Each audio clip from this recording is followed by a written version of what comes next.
Folks, Black Star Network is here. Hold no punches. I'm real revolutionary right now. Black power. Support this man, Black media. He makes sure that our stories are told. Thank you for being the voice of Black America, Roland. Stay black. I love y'all. All momentum we have now, we have to keep this going. The video looks phenomenal. See, there's a difference between Black Star Network and Black-owned media and something like CNN. You can't be Black-owned media and be scared. It's time to be smart. Bring your eyeballs home. You dig?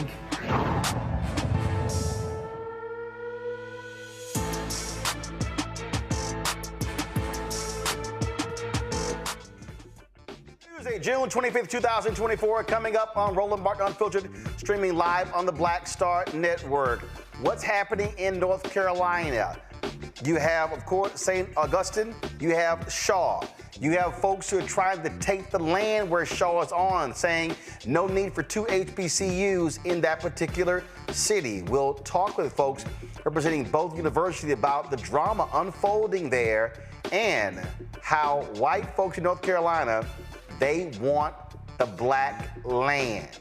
We'll break it all down for you. Also on today's show, Virginia leader Senator Louise Lucas, Lord have mercy. She has some words for Governor Glenn Youngkin at yesterday's rally, focusing on the second anniversary of the Dobbs decision, which overturned Roe v. Wade. Also on today's show, we'll talk with a woman, an activist in Brooklyn, who both she and her husband have had thousands of dollars saved because of Biden's student loan program. Yet now two federal judges, both appointed by Obama, are halting parts of that student loan relief program. We'll tell you all about it. Also, Attorney General Merrick Garland today spoke in Ohio, where he also addressed the death of Tamir Rice. Today would have been his 22nd birthday. Also, on today's show, one of the leaders of the Fearless Fund, she is stepping down from the organization. We'll tell you why. And lots of upheaval at HBCUs. Florida Memorial President, he resigned on Friday. Interim President today named at Talladega. Also, what's going on at HBCUs? Lots for us to talk about. It's time to bring the funk on Roland Martin Unfiltered on the Black Star Network. Let's go. He's got it. Whatever the miss, he's on it. Whatever it is, he's got the scoop, the fact, the find. And when it breaks, he's right on time and it's rolling. Best believe he's knowing. Putting it down from sports to news to politics. With entertainment just for kicks, he's rolling. It's on go, roll, roll, y'all. It's Roland Martin, yeah. Rolling with Roland now. He's funky, he's fresh, he's real, the best, you know he's Roland Martin now.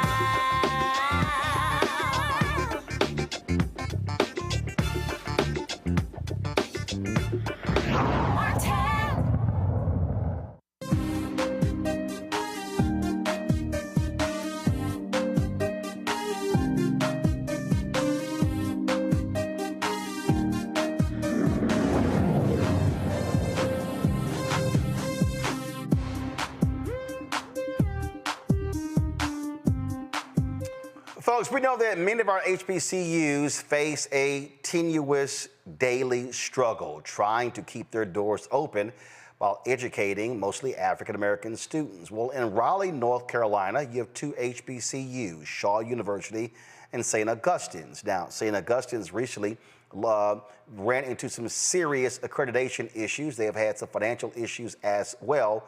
And so you have the possibility of the university closing its doors. Then you have Shaw University.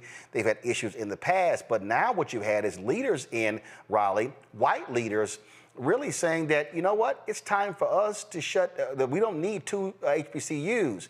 Now, Shaw sits on extremely valuable land in downtown Raleigh, and there are folks who want that land. In fact, there was a meeting that took place among several city leaders where one of them, the white owner of a television station, literally said, it's time for us to have these two schools merge, move Shaw to St. Augustine's, and we take over the land that Shaw sits on and we can develop that land. Well, let's talk about what's happening in Raleigh, the battle over these two HBCUs, with a couple of individuals who know the situation well. First of all, joining us is Eugene Myrick.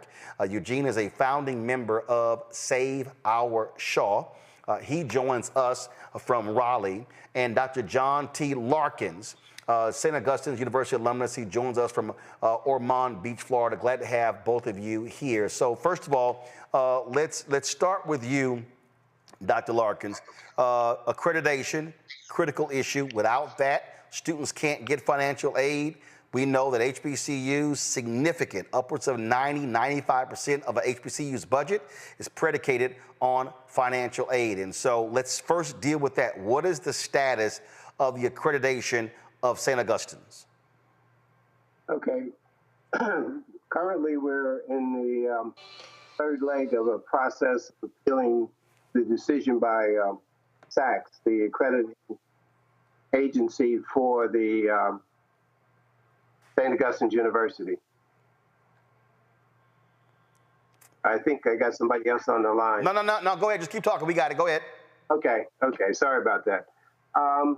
We went through a probation period where SACS had asked us to do certain things to improve our financial oversight and things, and that was not addressed very well. Then we went through an appeal process with SACS back in December. SACS again turned us down. We're on the third leg. They put in a new process to try to help support some of our schools, which is called binding arbitration. And we're currently in binding arbitration, and the group will actually be meeting this week, I think Thursday and Friday. So we're going to hear something back from that. And that's sort of our third bite at the apple. If we can convince this arbitration group to come back, they'll go back to SACS and tell SACS that we probably should extend our probation or warning status. If we don't, then the only other recourse is legal action to try to get a stay against SACS and hold off the loss of accreditation for the next year or two. Quite honestly, I'm not overly optimistic about either of these. So we've been trying to do, a group of us alums, bring about some change that might inspire others to donate and give us another opportunity to correct some of the problems at St. Augustine's University. What is the current student body of St. Augustine's? Right. Well, last semester was a little less than, I'd probably say about 800 students. Okay. Dr. Larkins, let's talk about Shaw University. What's the current student body there at Shaw? I think that's Eugene? for Eugene, right? I'm sorry, my bad. Eugene, go ahead. So Shaw is currently probably under 1,000 students right now. Okay, probably under 1,000 students. Gotcha. So under 1,000, St. Augustine's about 800. Now, you have these two HBCUs in the city. Explain to people, again, who don't understand what's going on there, where Shaw sits and why there is such interest in the land of Shaw University. So let's go, because the first thing people are going to say is, why not call Willie Gary? Well, let's understand something. Willie Gary pledged $10 million to Shaw. He never gave. Well, first of all, let's be real clear. I would never ask that question because I'm quite familiar when he was on the Shaw Board of Trustees, where he pledged $10 million and did not follow through. Oh, no. So I'm familiar with the story. You would never heard me say call Willie Gary. Okay, so Shaw University is, once again, prime real estate in Raleigh. So I got to go back to November of 2019. There was a study they did with a company called Urban Land Institute. Now, understand something. There's a huge developer, a multi-billion-dollar Kane Realty. They trying to create a whole new downtown. They use the same Urban Land Institute at the same time. So the question is, did John Kane Realty, did they pay for this study? Because if you look at the Kane study, it says, oh, this is great. We're going to create jobs and affordable housing. But then when you go to the Shaw study, it says if Shaw doesn't liquidate 75 acres worth of land to get $10 million within the next 6 months, they're going to face systemic failure. So this was November of 2019. I just want to walk you through the process. Now think about it. They said do this within 6 months. The debt was $30 million to get $10 million. So Shaw would have lost 75 acres worth of land, have no money, and still be in debt and at the mercy of the developers. So here's the crazy part. Hold. Before you go forward, again, so when you said, they said you have a deficit, you need to sell this land in a period of time, who's they? Urban Land Institute did this study for Shaw University. Okay, Urban Land Institute did it for Shaw University. Yes. At the same time, they did a study for the Downtown South development. Gotcha. Now, during the exact same time. Urban Land Institute, are they black-owned? Who are they? No, it's a nonprofit entity, and they are what they say, Urban Land Institute, but they will tell you whatever you want them to tell you. So their mission for Shaw, and they put out a story in the News and Observer front page, land rich, cash poor. So once again, this happened in 2019, November. One second. So Urban Land Institute was suggesting Shaw needs to sell the land. Yeah, 75 acres. 75 acres. Now, to get Roland, to get $10 million. Gotcha. Now, they didn't suggest that Shaw lease the land. No. See, Shaw can still own the land, and Shaw can lease the land to developers or whatever, but still retain ownership. They're saying sell 75 acres for $10 million. Now, yes. Did the Board of Trustees of Shaw, did they ever commission an independent analysis, or not even? So first, I'm sorry, for Urban Land Institute, who commissioned this analysis of the land of Shaw? The university did? That's a good question, because as far as we know, it was the university, but I'm pretty certain it was the developer that did it. I'm pretty certain, because not only do they have Urban Land Institute. So there's no paperwork. No, nothing has been presented to the alumni. Nothing. So Nothing. Urban Land Institute does an analysis, and y'all haven't seen any board minutes or whatever that showed that these folks were hired to do this? They gave a presentation of what they found. But once again, what I'm trying to explain to you, they did a study at the exact same time. They were saying Downtown South is going to be so great, but Shaw University, which is blocking their development, is in the heart of downtown Raleigh. So get this, Roland. Within that 6 months, the horrible disease named COVID happened, and shut everything down. So in March, COVID took place. Out of COVID, Shaw got bailed out of his $30 million debt. Government wiped it out. Yeah. So one second. I'm gonna let you finish that. So for people who don't understand, and I've covered this a lot here, when the Biden-Harris administration forgave a number of construction loans for HBCUs, and as a result of those loans being forgiven, it greatly impacted the university's balance sheet. Give me 1 second, because I'm going to pull it up right here. Give me 1 second, so people can follow the numbers. And so this, for folks who know this show, y'all have seen me show you this spreadsheet on many occasions. Go to my iPad. This is the spreadsheet that I personally received from Congressman Jim Clyburn, which came from the Department of Education. And you see right here, these are all of the COVID relief as well as the American Rescue Plan funds that were received by various institutions. Now, let me go down here. You'll see right here, folks, this line here. Actually, I'm going to show you a couple. So first, actually, they're right on top of each other. So you see right there, St. Augustine's had $19.2 million forgiven by the federal government. Shaw University had $20.5 million forgiven.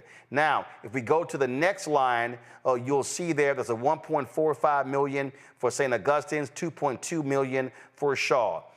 Then the next, so you see these are the categories right here, folks. You will see CARES Act 1, CARES Act 2, and then you will see the additional programs, American Rescue Plan. So I'm just going to go right across here for people can actually see what the numbers look like. So you'll see the net 1.75, 1.75, 2.75, 2.2, 3.5, 2.1, 3.23, 3.9, 5.9, 4.0, 5.9. So in terms of federal government relief, from the CARES Act as well as from the American Rescue Plan, St. Augustine's received $34,960,619. Shaw received $44,188,477. So as a result of that, you're saying that the debts that Shaw had were wiped out as a result of the proceeds that came from the Biden-Harris administration. Correct. Go ahead. In addition to wiping out the debt, the CARES Act gave Shaw $11 million in addition to PPP funds. So fast forward 5 years later, how is it that you still operating off the same plan? So they just put out some information. Oh, we're going to continue with the recommendations from Urban Land Institute. First of all, when you say they, you mean the Shaw University Administration. The Shaw University Administration. Go ahead. So why would you be operating off a plan when you were $30 million in debt, when these people told you to liquidate 75 acres of land to get $10 million and you would have still been in debt? So right now, there's a development that just got sold downtown, a little more than less than an acre, sold for more than $20 million that they're going to put a $400 million development on. Shaw has 27 acres in the heart of downtown, in addition to another 35 acres a mile away. Wait a minute. So you're saying a one acre plot of land sold for more than $20 million in downtown, but this Urban Land Institute was recommending that Shaw sells 75 acres for $10 million. Correct. And then they estimated our land that we call Shaw Farm, which is also in Raleigh, Roland, less than about a mile away from the university. They estimated that that land was worth $1 million. It's anywhere from 35 to 40 acres, 35 to 40 acres. They estimating it's worth $1 million. All right, so let's talk about this meeting that took place where a television station owner allegedly said we need to combine these institutions and sell the land. Were either one of you in that meeting, familiar with that meeting? What can y'all tell us about it? Well, this is what I can tell you. So I have a fraternity brother, and I'm an Omega man. I'm glad to sit here with you two good alpha men here. I'm an Omega man. And so he was in dialogue with folks at St. Aug about trying to get them some funds to help alleviate their situation. And he was privy to that information over a month ago, where he was asked, well, something going on with your president. We're sitting in a meeting, and they're already telling people that they're in a position to start acquiring St. Aug's property. So they are literally to the point now where they're saying folks out here basically blocking St. Aug. Now, I realize that the folks at St. Aug are dealing with their own issues with the Board of Trustees, and I'm telling them two things can be true. Y'all can have an issue with the Board of Trustees, and at the same time, Shaw can be blocking them from getting funding that they're trying to receive to try to bail yourselves out. So I wasn't at that meeting, but I had already forewarned the folks at St. Aug that this is what was already being said. So here's what what I don't understand here that jumps out at me. And Doc, if you could speak to this here. Okay, so I understand what's happening at St. Augustine's. I get that. But what the hell does that have to do with Shaw? And why are folk not affiliated with St. Augustine's and Shaw, who are not black, who are not graduates, having conversations about what to do with these two institutions and plotting to move forward? What's going on here? Yeah, that's an interesting question. I was not at the meeting either, but I did get feedback from some folks who were there at the meeting, and I think it was a bit of a surprise to our chairman and interim president about the meeting. But I know for a fact also that there have been meetings in the past concerning the land at St. Augustine's University and Shaw University. We have approximately 106 acres for the campus, and we also have some off-site properties, off-campus properties that we own. And the university, unfortunately, has been in such bad financial scrapes that they've been looking at ways to collateralize some of those properties. But when you're in a bad financial situation, people tend to want to take advantage of that. And Roland, I can add to that. I hate to cut you off, but let me add to that. So we have Dr. Dillett, who was brought in at the president of Shaw. One of her first orders of business was she sold WSHA to a private bidder. It didn't go on the market. We have alumni that's worked in New York, LA, Chicago. We have alumni in music. It was sold for $3 million. And so, one second. So again, so I'm familiar with that too. So folks, so that was a radio station in Raleigh that had wide coverage around the city. Yes. Radio properties are extremely valuable. This was not a low power radio station. Owned the tower and everything. And so they sold it for $3 million, and many other analysts said they could have easily gotten anywhere from $10 to $30 million for that radio station. Once again, we have bad leadership that are doing bad business, and we can get into that. So Dr. Dillett, once the radio station was sold, said we're going to be all digital, state of the art, new equipment, new studios. We're going to go online. We didn't do any of that. We currently have a dorm that's been empty for over 5 years. Now think about this. There are students, for whatever, for obvious reasons, that are fleeing St. Aug, but they're going to Central, they're going to Fayetteville State. Shaw is literally right across the street. Why do we still have empty dorms? Well, first Dr. Dillett said nobody knows where Shaw University is. Now, I went to Shaw from 90 to 94. We had over 3,000 students. So nobody knows. Then she said, the dorm is so bad that nobody can live in there. Then she said the dorms are being renovated. So then they went through this whole rezoning process. Roland, I'm going to send you the rezoning so you can see for yourself. Already in the rezone, baked in, is a public street for the city of Raleigh. Also baked in, it says Shaw is going to house 100 students in the third building for 5 years. Is this what they announced as the Shaw U district? Yes. So folks, Elise, go to my iPad. So folks, you'll see this was the press release sent out on May 9th, 2024, where they announced again this Shaw U district. This is the website right here where they laid out exactly what it is as well. Go right ahead.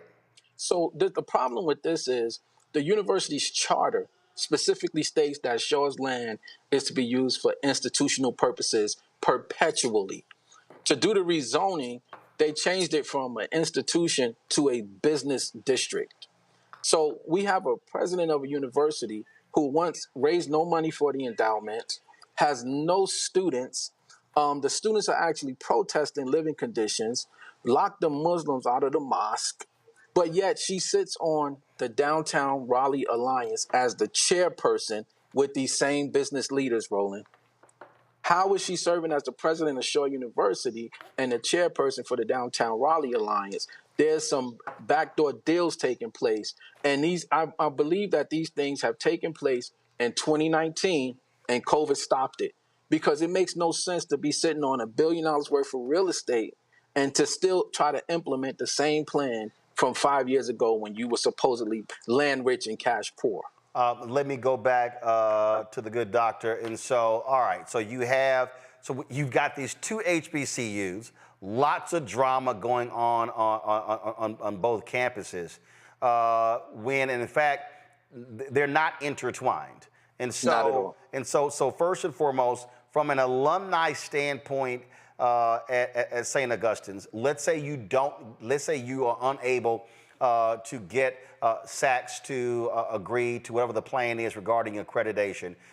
You say the next step is going to be a lawsuit. Is that lawsuit going to come from the alumni of Shaw? Who's going to actually be driving this lawsuit? Yeah. Before I address that, let me just follow up on something Eric said real quickly.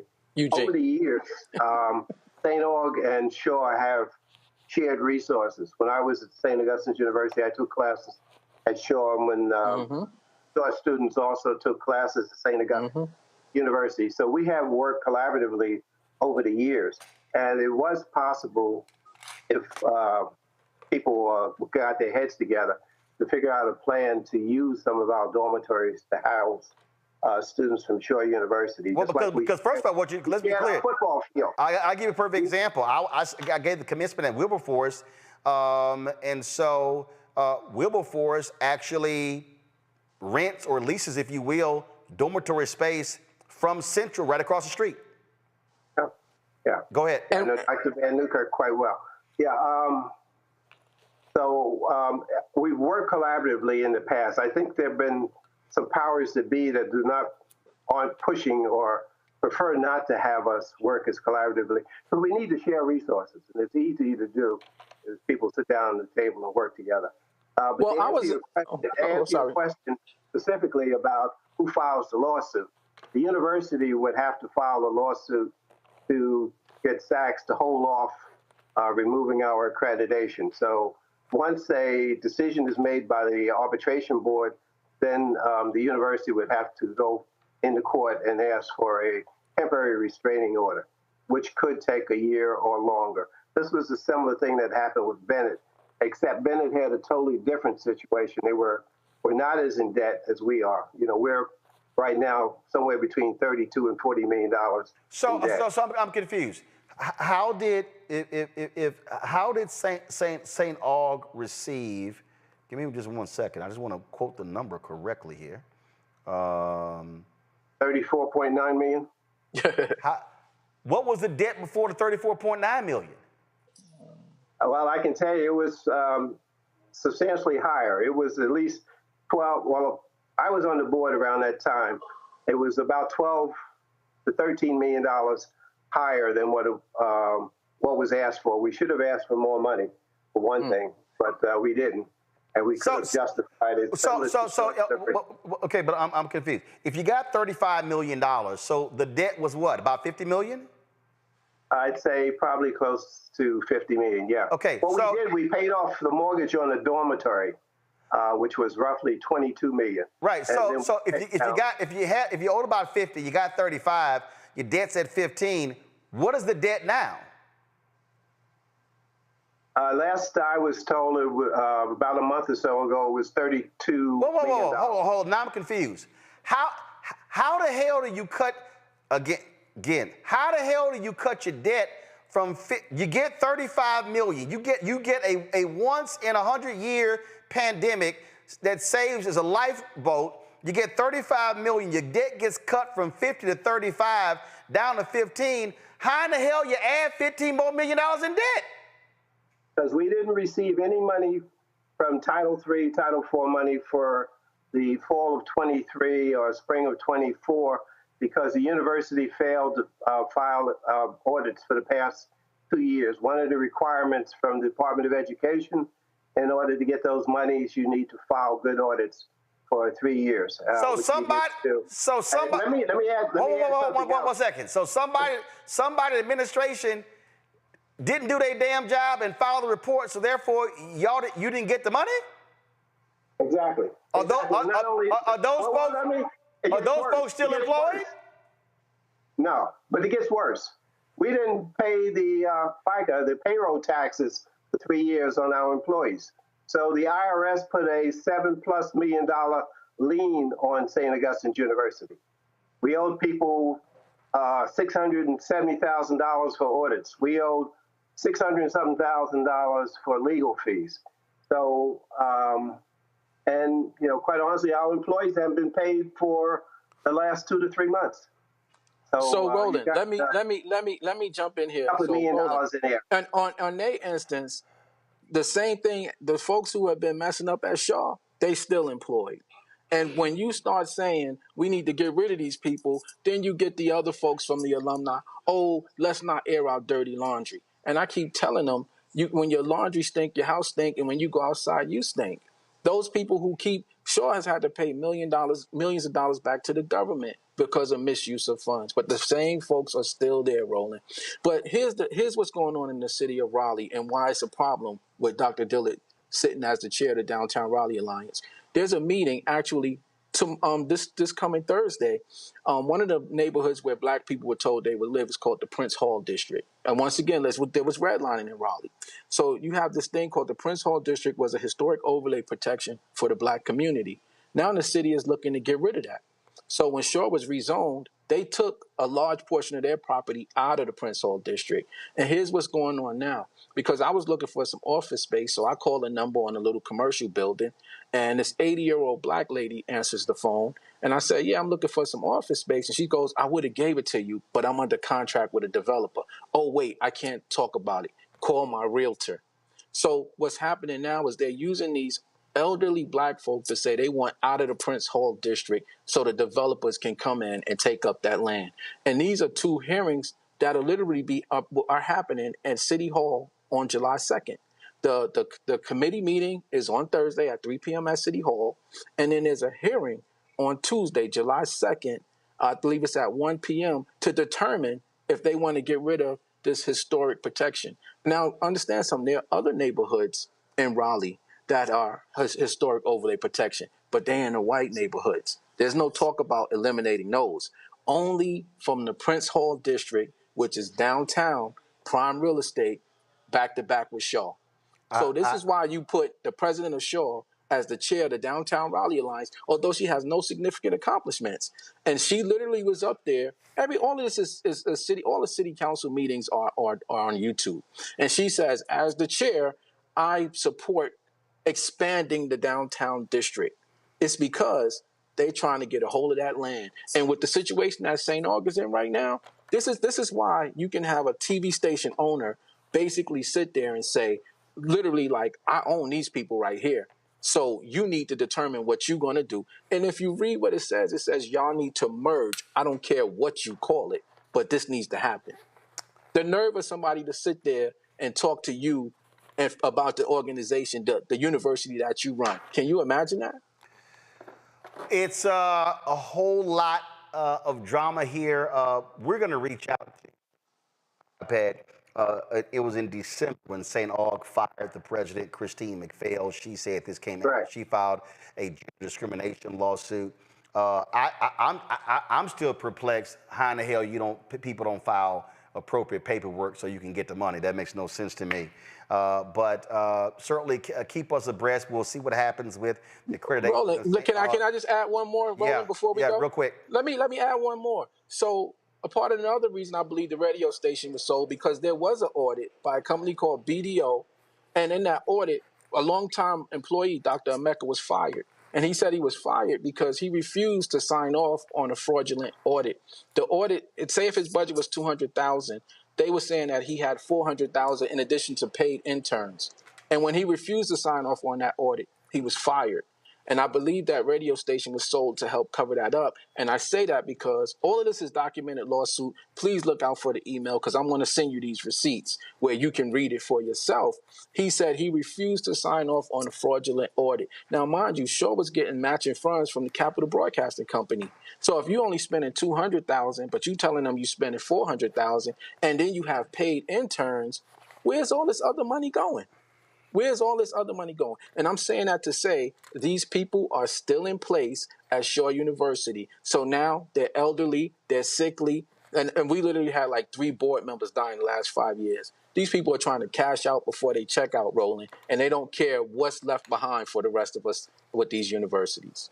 Gentlemen, we will... One last thing also, we are trying to make a change. We do have a lawsuit. The Save SAU Coalition, which is mainly alums, former SAU employees, students, and parents, to have a change in the board such that we can reconstitute that board and bring some better business acumen to the way the university is run. Gentlemen, I appreciate it. Keep us abreast of what happens next. Thanks a lot. Thank you. We come back. We'll chat with my panel about this and some other developments as well at HBCUs. You're watching Roland Martin Unfiltered right here on the Black Star Network. Hello, my brothers and sisters. This is Bishop William J. Barber II, co-chair of the Poor People's Campaign, a national call for moral revival, and president of Repairs of the Breach. And I'm calling on you to get everybody you know to join us on Saturday, June 29th at 10 o'clock a.m. in Washington, D.C. on Pennsylvania and 3rd for the mass Poor People's Low-Wage Workers Assembly and Moral March on Washington and to the polls, and the post effort to reach 15 million poor and low-wage infrequent voters who, if they vote, can change the outcome of our politics in this country. Our goal is to center the desires and the political policy agenda of poor and low-wage persons, along with moral religious leaders and advocates. Too often, poor and low-wage people are not talked about, even though in this country today there are 135 million poor and low-wage persons. There's not a state in this country now where poor and low-wage persons do not make up at least 30% of the electorate. It is time that the issues of poor and low-wage people be at the center of our politics. Living wages, health care, things that matter in the everyday lives. We will no longer allow poverty to be the fourth leading cause of death in this country. We must let our voices be heard. Join us. Go to our website, www.poorpeoplescampaign.org. RSVP. Get others to come. Get a bus. Get a van. Get on the train. Come and let our voices be heard and our votes be felt. Lift from the bottom so that everybody rises.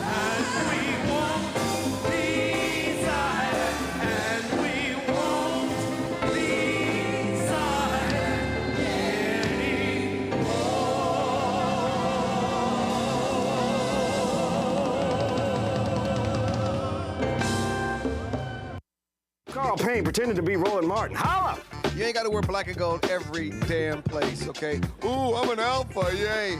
All right, you're 58 years old. It's over. And you are now watching Roland Martin Unfiltered. Uncut, unplugged, and undamn believable.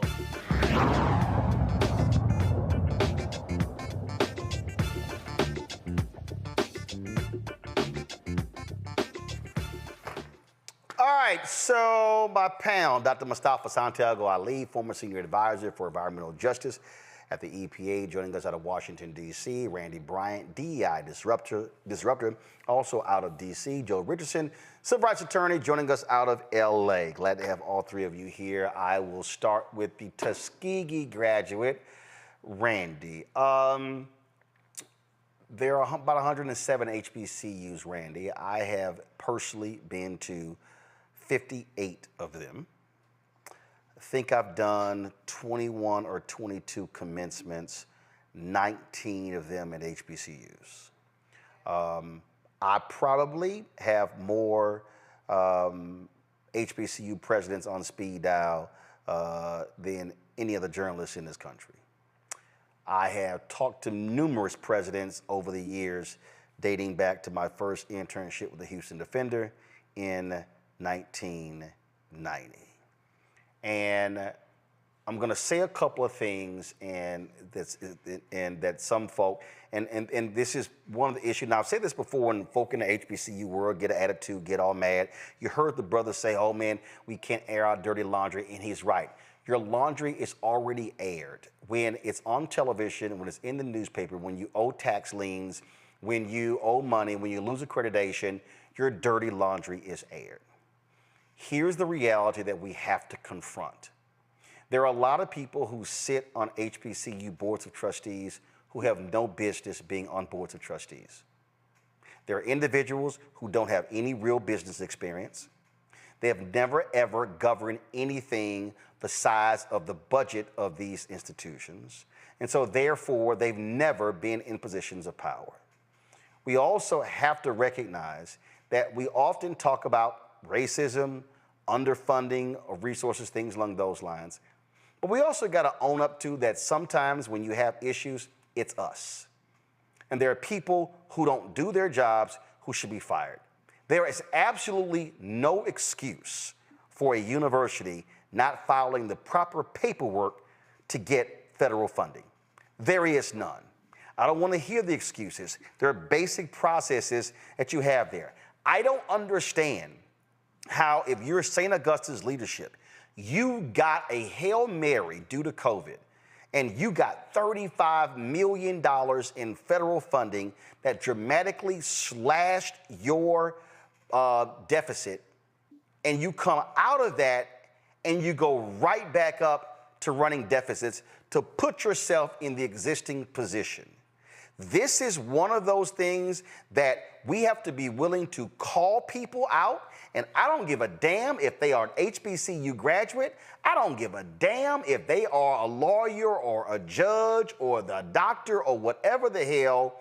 There are individuals who look like us who are causing the destruction of our institutions due to their sheer incompetence. You are absolutely right. I could not agree with you more. I do believe it is part of our culture sometimes to not speak about our, show things that are bad within our community or in a place. And we need to stop because love is holding people accountable. I think especially at HBCUs, like I've said before, I grew up on Hampton University's campus because my mother was a professor there. And, then went on to Tuskegee University. I have a great love for HBCUs. But I think that we sometimes forget, because there is so much love there, it is part of our souls and hearts, that at the end of the day, it is a business. At the end of the day, where you decide to go to school is a financial decision, and the school ultimately must be run like a business, and we must conduct it like a business. That means who we hire to handle our business must have the appropriate qualifications to handle business. And when they don't, they should be fired. They should be let go. All of this, they went to the same school for years, or they love the school. We don't get jobs, unfortunately, based on love. And that could be a bonus. But at bottom, we're not loving our institutions if we are not ensuring that they stay open and continue to educate our students, period. This here is a story, Mustafa, from WRAL News there in Raleigh. It says, St. Augustine's in crisis, a timeline to its loss of accreditation and financial struggles. St. Augustine University asked students to move out by April 3rd, 2024 and switch to remote learning. That is the latest attempt to save money in an ongoing financial crisis at the school. Yet when you look at this story, it says the U.S. Department of Labor in May said it would investigate the financial issues at St. Augustine's University, citing the university's struggle to pay its employees. Then when you go down here and you see this story, where a group of alumni sent the Board of Trustees a resolution demanding their resignation. It goes in here that they were put on probation in December 2022 by SACS by failing to comply with accreditation requirements regarding finances, governing board characteristics, and federal and state responsibilities. Then it goes on here in where you have Board Chair James Perry saying the university is going to fight the decision. And then it goes on and on and on, where it talks about in this story where, it says in 2014, the school was scrutinized for losing $3 million in tuition revenue due to falling enrollment at the time. A contractor also filed a lien against the school for over $675,000 owed for work on the school's football stadium. The lien since has been settled. They regained the accreditation in 2018. They saw financial stability. Then all of a sudden, again, July 2023, a contractor filed a $15,000 lien for unpaid work in the university's chapel. Wellfleet Insurance said the university owed almost $430,000 for deductibles on student health insurance plans. In October 2023, St. Augustine took out a $7 million line of credit. In October 2023, North Carolina Division of Employment Security issued notice of delinquency. 2023, another lien against the university. Then, of course, the IRS lien for unpaid taxes dating back to the end of 2020. Now, I go back to this here. Now you look right here where you had the lien taken out in October 2023. I'm sorry, the COVID money came in 2021, 2022, 2023. How in the hell do you get a $35 million Hail Mary from the federal government and you still can't handle your damn money? That means whoever was in charge of the administration, whoever was in charge of the board of trustees, all of they sorry asses got to go. Well, you know, it definitely goes down to management. You know, that's one part. There's a whole lot here to unpack. But if you want to have a thriving organization, whether it's an academic institution or any other form, you've got to have strong management and accountability. So, yes, individuals who are part of this, who, if they're still there, folks need to take a strong look at them and make some decisions if they have the skills that are necessary to lead, you know, a premier organization. And many of our HBCUs are premier. There's just different needs that have existed inside of that space. We see examples of institutions, our institutions, that have went through both financial and other types of challenges who have been able to come back. Morris Brown is one example down at the AU Center, which has been able to navigate these types of challenging situations. But there's more that's there. I mean, you know, we can't take away the fact that in many instances, these institutions, our institutions, have often been underfunded, which has created these ripple effects. So yes, you got to have strong management now to deal with what's going on, but we also, of course, have to understand historically how many of our institutions became destabilized, and when we find ourselves in this moment.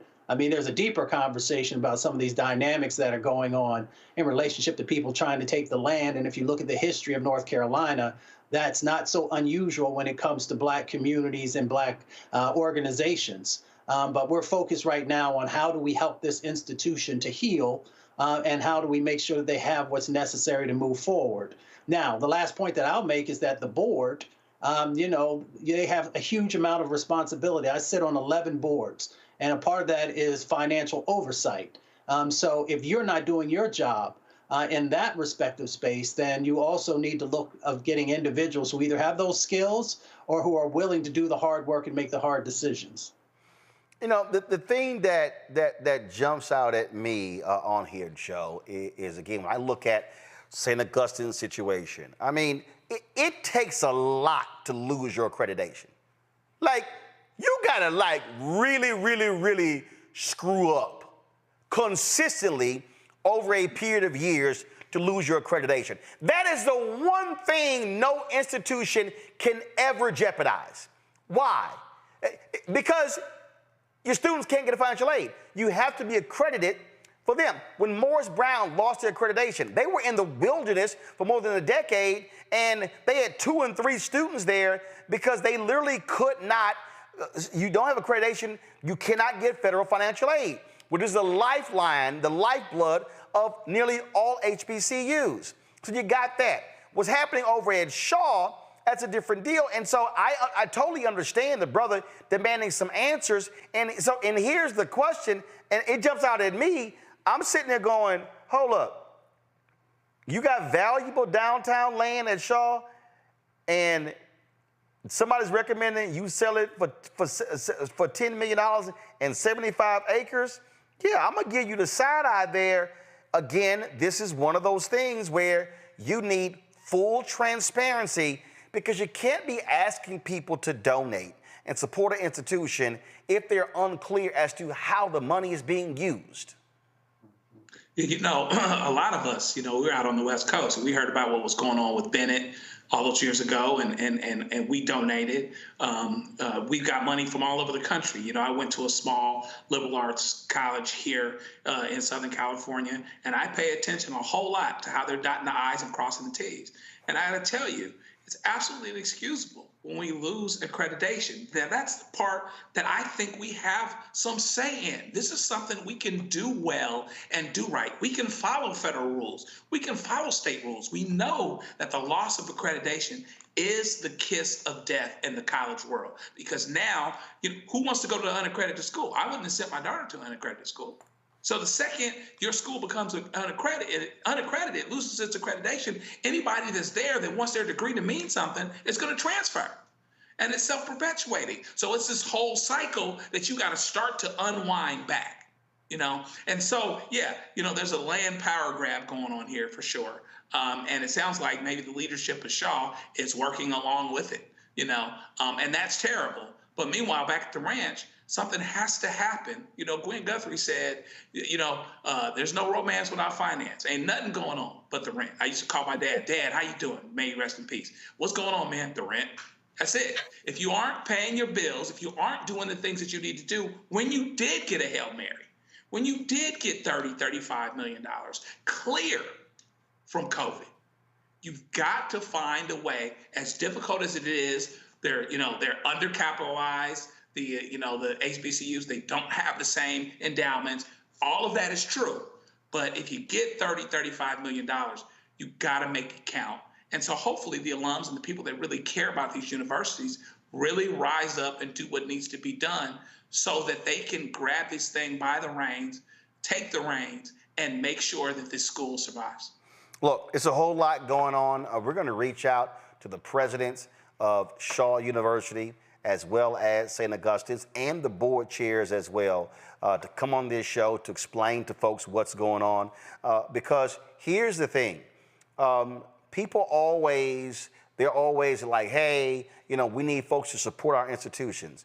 And I didn't go to a HBCU, but fully supportive of HBCUs. I've given money to HBCUs, spoken to HBCUs. I've spoken at Shaw as well as St. Augustine's. But the thing here that the public needs is accurate information, full transparency in order for us to deal with the problem. So hopefully they are going to respond to that and come onto the show. Let me go to break. We come back.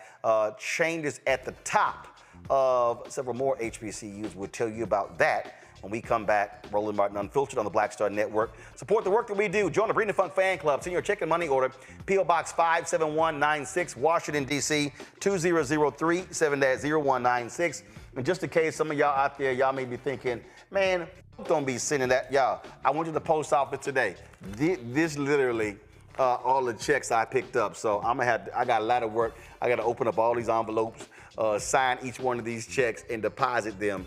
So y'all, people actually do, these look like, y'all think I'm lying. I went to the post office today, and these are all the checks and money orders right here.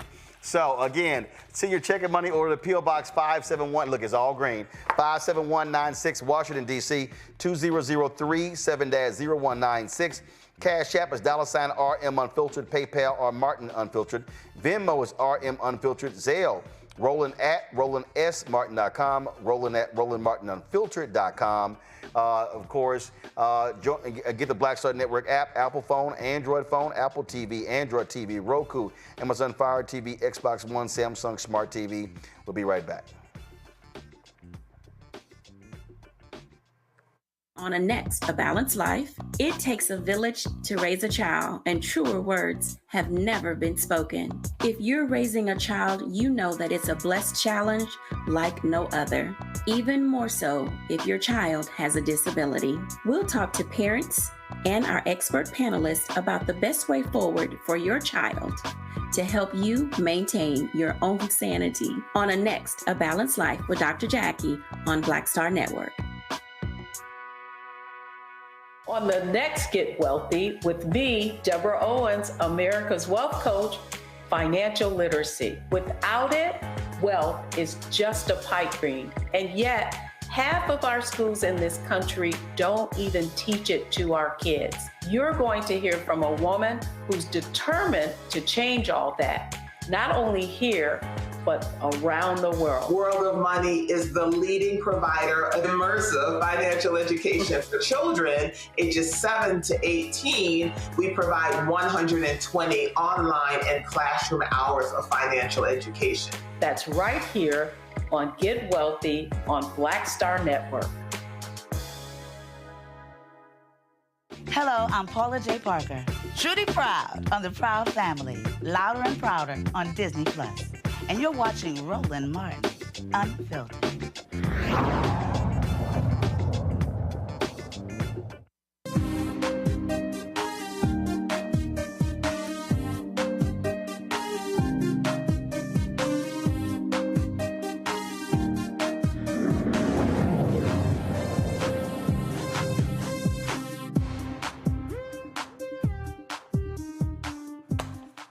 folks, change at the top of a couple of HBCUs. Go to my iPad. Florida Memorial University, Dr. Japhis Hardrick has resigned from the university. The university said he stepped down because of a health issue. He is going to stay as president. William McCormick is going to be the interim president until the Board of Trustees fills that role. Hardrick actually was doing quite well there. He actually signed a new 5-year contract in 2022. Now he is leaving 2 years inside of that particular contract. And so the Florida Memorial president is stepping down. Dr. Walter Kimbrough, we had him on the show about a week ago. Of course, he was the former president, Philander Smith, as well as Dillard University. Then he did some work at Morehouse. He's now the interim president at Talladega College in Alabama. Dr. Kimbrough is stepping into that job after Dr. Gregory Vincent left after only a couple of years at the helm there as well. And so now Talladega has a new university president. And Dillard University, let me pull up here, their president has also resigned.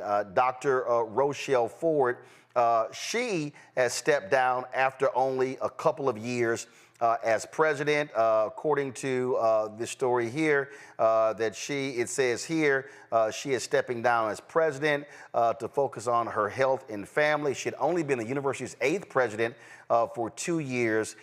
She succeeded Dr. Walter Kimbrough, of course, who was the president there for a decade. That is the shortest tenure of a Dillard University president. One of the things that we've seen in the HBCU world is what happens at a lot of these institutions in terms of a lot of change in leadership. Michael Sorrell, give me 1 second, I'm gonna pull this up. Michael Sorrell, who is the president at Paul Quinn, he actually was tweeting about this just the other day. He was talking about some of the issues that actually take place and what people have to expect when it comes to a lot of HBCU campuses, what you must be prepared to do. This is what he said. I read a series of tweets about the turnover of HBCU presidents. The fact this isn't a new issue. Our jobs are hard and they aren't going to get easier. The resilience needed to operate in this space as a leader must be met with an equal resilience by all the stakeholders. He says, but that is rare. Typically, the folks who make it to the seat are people who have track records of academic success. It turns out that academic success isn't really what's needed to persist in these roles. To me, one needs to have the ability to understand failure and what it feels like to stand alone. At under-resourced institutions, failure lurks around every corner. Because of it, we learn to distinguish between difficult, unlikely, and impossible, a very valuable skill. None of this is meant to belittle the well-established reasons that cause turnover. These are hard jobs and often with unrealistic expectations. Many of the jobs are made worse by poor fits and a lack of a supportive infrastructure. Peer support is so important for a lasting tenure. I'm forever grateful for my crew of brother and sister presidents who provide safe harbor and so much more. Mustafa, I want to start with you. The thing here is, and let's be real clear. Have I ever worked at HBCU? No. Have I ever desired to work at any college? Absolutely not. I was an adjunct professor for a couple of years, University of Texas at Arlington. But I do liken dealing with an HBCU to running black newspapers. And that is, one, when you come into a black-owned media institution, you have to, one, understand the culture, understand the history, understand the reality of being under-resourced. But then you also have to come with a sense of reality of how do you now rebuild and reconstruct. A lot of times, and I'll be very clear, and I've seen this in both instances, individuals who come from mainstream media outlets, who come from PWIs into the HBCU culture, it's culture shock because they are expecting all these other different things. Well, if you don't come in and do the real analysis, then you're gonna have a serious problem. The other thing is that you also have to come in, to a point that Randy said earlier, you have to come in not as an academic person, you gotta be a business person. You have to understand the reality of what you're walking into. And I dare say, and I reached out to the president, Florida Memorial, who's a brother, who's an alpha brother. I have not reached out to Rochelle at Dillard. But I'm telling you right now, when you serve a couple of years as president into your tenure, and you leave before that 4 or 5 years, that was an underlying problem. But you see, Michael Sorrell said it. You also may not have a good fit. This is why it's incumbent upon having real folks on your boards know what you're looking for in leadership to pick the right person to lead an institution in the future. Great insights, and I enjoy listening to the things that they share. You know, it's always interesting. I've known a few of the HBCU presidents. I've watched them over the years. You know, it's a job almost like the president of the United States, where you see someone come in, and if you see them 3 or 4 years later, you can see the enormity of the pressure that was placed on them. And to be effective in those positions, not only do you have to have great business acumen, you got to be able to also raise money. You have to be a cheerleader. You have to be a forensic accountant. You have to also, in many instances, be a counselor and a social worker and a number of other things that often are required in those positions. It shouldn't be that way, but it is. So, as you said, you got to have that team that's around you to be able to have real talk about the sets of challenges that are there. And of course, if you're somebody who is serious about moving into that position, you've already done your research before to know where the strengths are in the organization and where the gaps are, and hopefully have a somewhat of a strategic plan about how you want to move forward. I mean, it is a position that is not for everybody, but for those who can navigate it. I mean, the positives that come out of there, of all the lives that you can touch, both in the community where your footprint is and those students, is something that's immeasurable. But it's not made for everybody. And one of the things that happens that is quite unfortunate, Randy, is that when you have this level of turnover, a new president after 2 years or 3 years, and this thing consistent, you have instability among an organization because you've got staff coming in and out, you've got new vision, you got a whole new vision, throwing the old vision out. And so in order to build a lasting institution, you've got to have stability in leadership. There absolutely has to be consistency and stability in leadership and, a support system. I think that's oftentimes the problem is when somebody new steps in, it's not like it is with the president of the United States. You oftentimes are with the old administration, and the old administration oftentimes can be slow to jump on board or to accept and embrace change. And so while you're already facing the financial upheavals, what we have to do as a Black institution in this country, when you're not getting the support from the people that you really need, that's an absolute problem as well. So I believe that we need to, as a whole, HBCUs as a collective need to talk about why our turnover is so high. What can we do better to support our leaders? Because we need them and we need for them to stay. And at the end of the day, Joe, it comes down to when you have instability, you are impacting the folks who are most important, students. Yeah, absolutely. And so what we're hoping for is that there can be a bottom-up approach where students and alums have concerns where their voices are heard, where they're always active and at the table. That's going to be really important. Then, when you have a president, there are regimes, just like with anything else, just like with any other tribal type of thing, tribe or group or whatever else. And so when one president is gone, the things that are left over from that person's regime often end up getting resistance or resisting to the new president, right? And so that's why you really need an active alum contingent, because an active alum contingent that really is thinking about the larger interests of the university, not using the university or using the board as a personal plaything or whatever else, that gives you the best opportunity that the right thing will always be done, and that when you do the wrong thing, you make the change. So understanding the culture, dictating the culture, making the changes that need to be brought so that you're not setting up a precedent for failure. Often, even a successful president, like, for instance, Dr. Kimbrough comes in for 10 years, somebody comes in afterward. There's resistance because there's someone new. So you have to really, hopefully, have an active contingent that helps you. Well, you got resistance with someone new, but also you got new people who come in and want to turn over the apple cart just because, and they sometimes could screw stuff up. So it's all that goes into it. All right. right, y'all, hold tight 1 second. We come back. We're going to talk about student loan debt relief. One, a sister and her husband, boy, they are excited with the student loan debt relief that they receive. But also, you have two Obama-appointed judges who are putting a halt to some of President Biden's one of his student loan debt relief plans. We're going to talk about that next, right here on Roland Martin Unfiltered on the Black Star Network.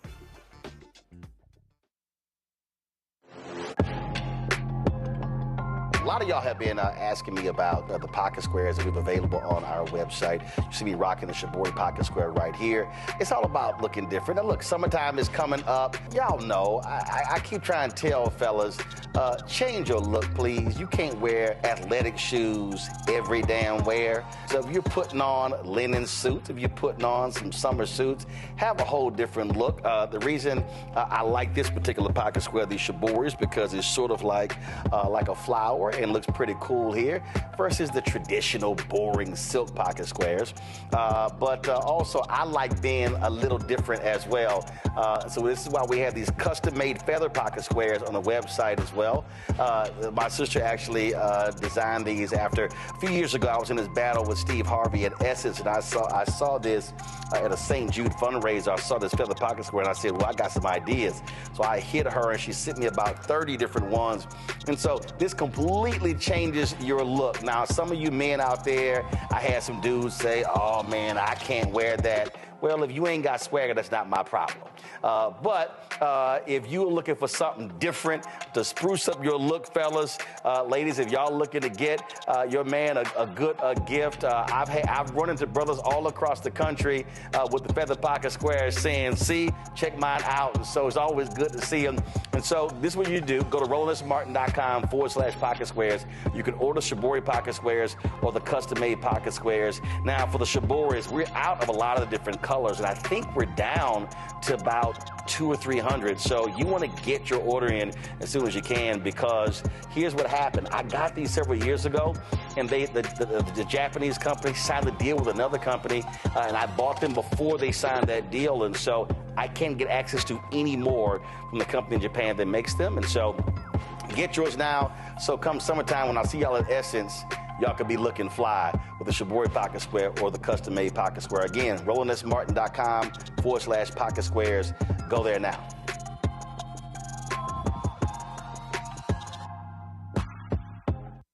Hi, I am Tommy Davidson. I play Oscar on Proud Family, Louder and Prouder. I don't play Sammy, but I could. Or I don't play Obama, but I could. I don't do Stallone, but I could do all that. And I am here with Roland Martin on Unfiltered.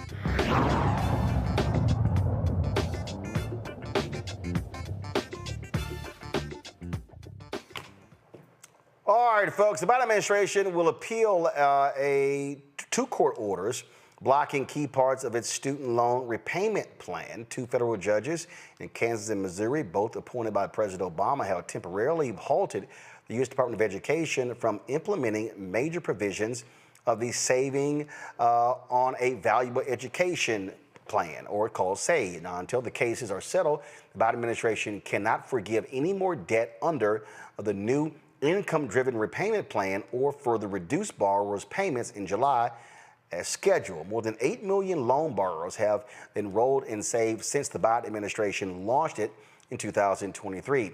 The Education Department has already canceled $5.5 billion of debt for 414,000 borrowers. This, of course, is a huge, huge issue that we have seen across the country. A lot of people have been talking about this, including one of my next guests. She posted this tweet just the other day. When you talk about, because I love when we talk about these stories and people are always like, okay, I don't know nobody who has student loan debt relief. Come on, y'all, pull the graphic up. This is a tweet that L. Joy Williams posted. Give me 1 second. Y'all don't have it? All right, fine, let me find it. Let's see here. It was pretty funny because she tweeted that she said she was sitting there at the table paying bills, and all of a sudden got the word about that student loans that the student loans for her and her husband were forgiven. And here we go right here. Come on, iPad. Sitting on the couch paying household bills, and both me and my husband's student loans have been forgiven. That, of course, is always welcome news. We've talked about this from a lot of different people when they've had these issues with the student loans. And so she posted that, and I said, well, then, of course, then Eldra posted, if you also find out your student loans have been forgiven, congratulations to you, too.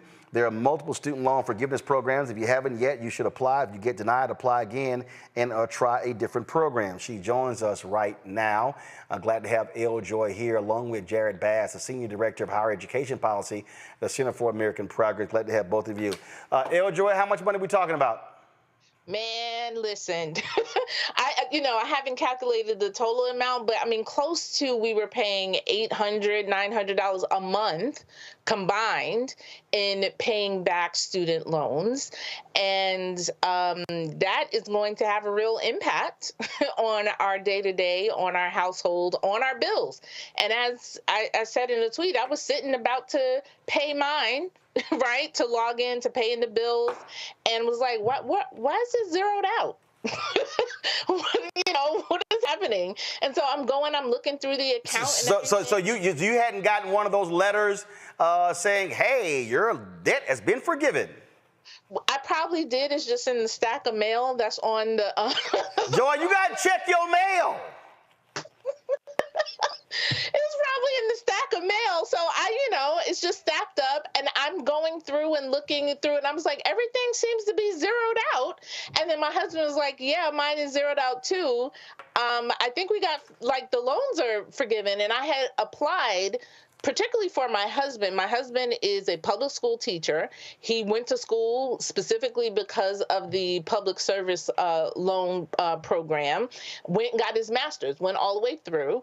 And I was applying mainly for him because he had documented, obviously, being a public school teacher here in New York City. And then I was like, well, I guess I'll just apply. What does it harm me, right, to apply for what I might be eligible for as well in the income-driven program from that standpoint. And I worked for the government a couple of times. I worked for nonprofits. So I was just submitting all of the required documentation. They had come back a number of times, submit this, add this. So I was just doing it as I sit down and do my bills, and then, happened to come across this. I was not expecting, though, Roland, so many people to just have so much vitriol for people celebrating, decreasing the bills that you have on a regular basis. Well, and that's what kills me. When I would post, whenever there's a new plan announced, and I would post that, people like, yeah, I don't know nobody who got it. Then all of a sudden, it'll be like 20 replies going, hello, me. And here to me, what's so stupid, okay? I paid off my student loan years ago. I did not have a lot. I think it may have been 20, 30,000. It may have been. And I paid off long ago. Tuition now obviously is totally different. But I'm happy for somebody today. I'm not tripping like, man, it's a damn shame, had to pay my stuff back. No, I'm happy that somebody is getting student loan debt relief when I see these damn billionaires getting to write off yacht purchases and Gulfstream jet purchases due to Trump's tax plan. Well, not only that, just recently, right? I run a business also, and I remember during the pandemic, everybody was applying for the PPP loans and things like that. I couldn't get myself together. I didn't apply, and then those were forgiven. My only thing, I was like, dang, I should have applied for that, right? Like I would have been able, to right the ship on one of the things. So it's not a situation of hating from outside the club. It's being able to celebrate the fact that people are able to take advantage of these programs.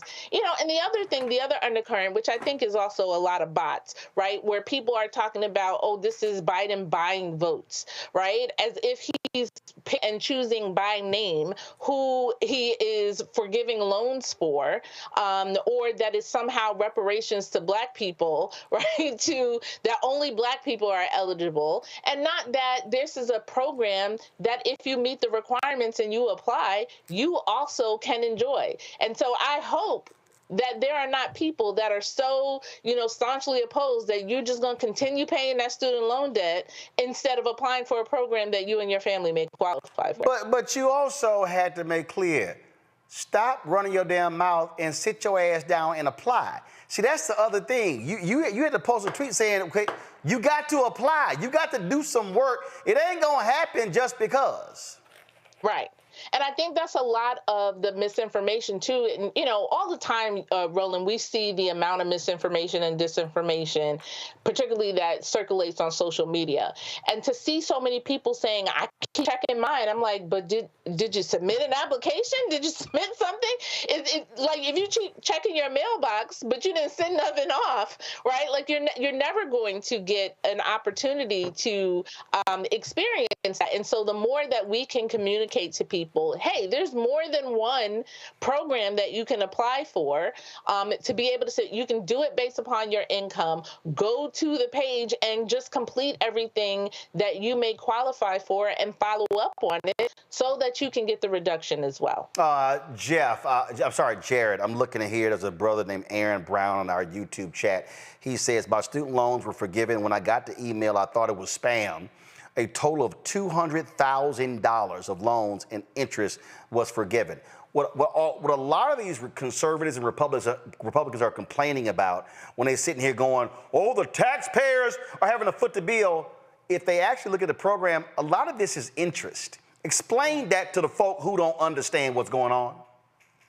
Yeah, so under some of these plans, they basically will base your student loan payment based on the amount that you make per year, but sometimes that doesn't actually cover the full costs of your loan. So some of it's going towards interest, and most of your payment is actually going toward interest and isn't even hitting the principal. So all of that just keeps, getting capitalized and what we call amortized. So that's not free. Let me be real clear. That's not free money people are getting. When you cancel interest, that's not like we gave you 150 grand, and so therefore, we're canceling, we're giving you free money. That's interest. That's money that's not actual money.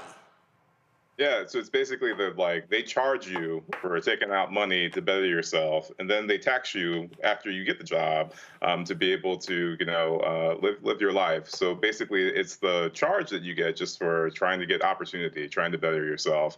And so for a lot of people, they see the amount that they borrow or the borrowed will continue to grow, so they end up owing more than they originally took out. And this is especially true for Black borrowers and borrowers of colors. Some 12 years after they enter repayment, they actually see that they will owe more than they originally took out on their loans.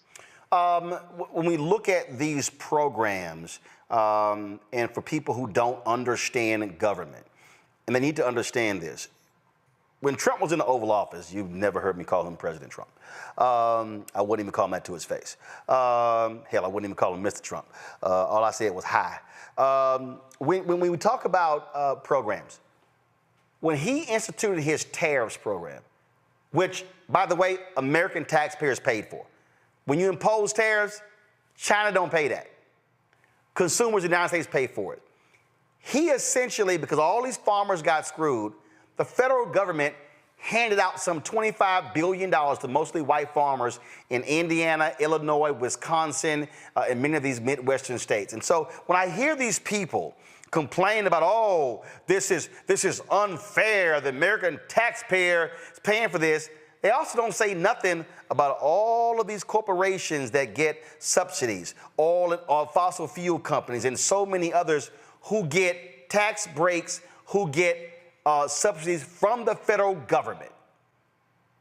I mean, not only that, but the thing is, student loan borrowers are taxpayers, and I think we forget that as part of the equation. Like, somehow they don't pay taxes, they're not part of the system. They do. They pay taxes. They're part of the system. So, it's not just like we're taking one benefit from one group of people and giving it to the other. Like, this is for everybody. Like, I want my doctor to not have to worry about student loan debt when I'm in the examination room. I want our teachers not to have to worry about their finances when they're up in front of the classroom teaching my kids. So I'm invested in this because I'm invested in my community and making sure it runs well. And so if we want our communities to run well, whether that be at the local level, the state level, and yes, of course, the federal level, then that means that, we need to pitch in. We need to have programs that support, public school teachers, like, our other guests here talked about. We need to make sure it's supporting firefighters, that's supporting our veterans. Like, that's who this money is going towards. It's just trying to make it easier for, like, current generation of people who are trying to pay back, but also make it easier for people who are trying to go to school now, not have to worry about that burden, shouldering the burden of student debt. And Joy, this is the benefit. This is another comment in our YouTube chat. Alexandra Jackson, my loans, she says, Roland, my loans of $152,000 were forgiven. $25,000 was interest. My loans were forgiven in May 2023, which allowed for me to purchase my first home in July of 2023. That's what we're, so when these people are complaining about, oh, these freeloaders and they're paying for your art degree or your French philosophy degree, no. The people who are having loans forgiven, many of them are public servants. Many of them are people who are not out there, who are not trust fund babies, who are not sitting here making millions on Wall Street, regular, ordinary people, as Jared said, who are still paying taxes, who now, as in this case, she's now a homeowner. Yeah. And, there's so many stories and, there may be people that say they don't know anyone.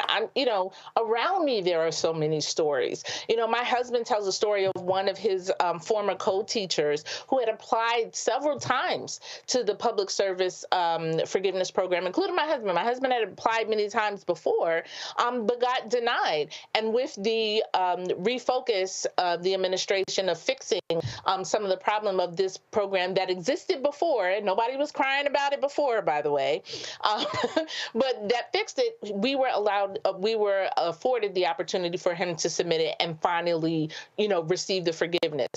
His co-teacher, not only a teacher, but worked in the Air Force, right? So, these programs were set up previously. It's not like just Biden created them all himself.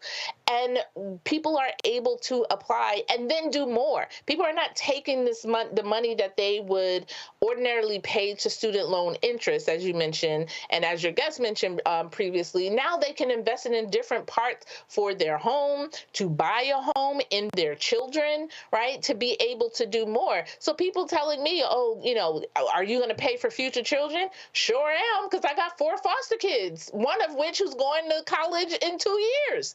So I'm going to have to pay something into a program in between scholarships, or maybe take out a parent loan or something to be able to send her to school and the other children that we're raising in this household. And so people have this mindset that they believe the people that they are investing in are all freeloaders, right? And we have the same attitude, or people have the same attitude when we get to public benefits for people who may need support, whether it's SNAP benefits or anything like that. They have this negative image of who this person are. Meanwhile, we have the facts of who other people are who are not paying their fair share, right? Who are, whether they're corporate paying their fair share in taxes, whether it's wealthy people, the 1%, right, who don't pay their fair share in taxes. We have the facts of who they are and how they are, dodging paying their fair share. Meanwhile, we would prefer to demonize the parent, the teacher, the Air Force veteran, or any of them because they receive public benefits or forgiveness of interest of their loans in order to further the support for their family. Really what this is about, Jared, let's be real clear when we talk about Republican and Democrats battling over this. This is about Republicans and conservatives trying to appeal to their non-college educated voters, saying, see, those elites over there, they're getting your money. No one is forgiving your money. That's what they're doing. But of course, one of the things they leave out is that many of those folks who support conservatives, who support Republicans, live in some broke-ass states where they get money from blue states that pay for their government. But it's amazing how they conveniently overlook those details. I mean, not only that, but the people who, if you go to college and you don't get the degree, you still have student debt if you take out loans. You got to pay those back. And that actually puts you in a worse off position. So we're actually talking about some of those people in those communities who are disadvantaged. Maybe they didn't have a good time or didn't get the education that they needed, and they still have to pay back student loans. So it's not just that, if you have the degree, you pay it back. No, even if you don't have the degree. And Vice President Kamala Harris, when she spoke in Detroit as well as in Charlotte and in Atlanta on her economic empowerment tour, she said that she said remind people that even if you didn't graduate, you can also apply for these programs to have your student loans also forgiven. And so people out there watching and listening to understand that as well. Go ahead. Yeah, and so the other point about this too is that, like, and I think we've highlighted this and mentioned it. This isn't just a Biden policy, right? So the public service loan forgiveness program, income-driven repayment programs, they've been around for a while. Income-driven repayment plans, in particular, have been around for over 30 years.